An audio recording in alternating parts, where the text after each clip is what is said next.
In this video, I'll be sharing how to better manage your household budget in Australia. The tips in this video are based on the advice provided by ChatGPT, an AI chatbot developed by OpenAI. And just a disclaimer, I am not a financial advisor. First and foremost, know your income. Include all income sources. Wages after tax, which you can calculate using the ATO's tax calculator. Centrelink payments, if applicable, investment or rental income. Secondly, track your expenses. Break them into categories. So fixed expenses like your mortgage or rent utilities like electricity, gas, and water insurance, home, car, and health. Internet and phone plans, as well as car repayments or transport costs such as Myki or Opal, as well as fuel. Then you have variable expenses like groceries, which you can track via the Woolworths or Coles apps. Dining out and takeaways, subscriptions like Netflix and Spotify, petrol, as well as your kids' costs like school fees, uniforms, and activities. And then there's occasional or annual expenses like Rego and car service, gifts, holidays, vet bills, appliance repairs or replacements. And a handy tip is to use budgeting apps like Money Smart Budget Planner, which is free and created by ASIC, Pocketbook, which syncs with most Aussie banks, as well as Rise or Frollo, both of which are super popular.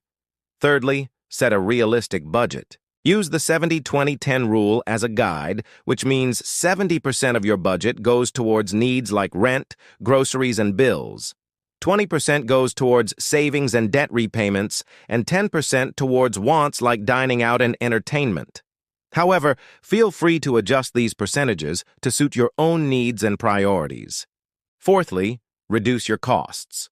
And a great way to do this is by comparing providers. So use websites like Compare the Market or Finder. ComDay to see if you can find a cheaper deal for things like electricity, gas, car insurance, or even your mobile phone plan. You can also switch to a cheaper electricity or gas plan via Energy Made Easy. And for other costs like groceries, you can meal prep to reduce food waste and unnecessary spending. And if you're happy with your current providers, ask for a discount or a better deal. You can also cut unused subscriptions, buy second-hand, or use what you have to reduce costs. And finally, consider refinancing your mortgage or consolidating your debts if interest rates are lower than when you took out your loan. Fifthly, set savings goals. Having a clear goal in mind will help you stay motivated and on track. Some common goals include an emergency fund, which should cover 3 to 6 months of your living expenses, a home deposit, a new car, travel, or even retirement. To boost your savings, open a high-interest savings account with banks like ING, UBank, or Macquarie. Next, review your budget monthly. Check your bank statements, categorize your spending, and compare it to your budget. And if needed, make adjustments to account for any seasonal costs. For example, heating bills in winter.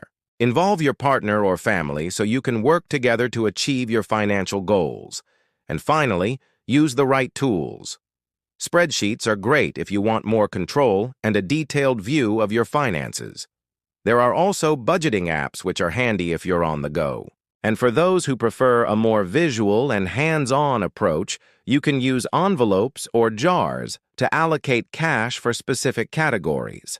I've also included bonus tips from ChatGPT, which includes getting help from the government if needed. So check out Centrelink for family tax benefits and rent assistance, and your state government for electricity, water, and rates relief. And don't forget to look into tax offsets and deductions that you may be eligible for, especially if you're working from home or have investments. Thanks for watching and best of luck with your budgeting journey.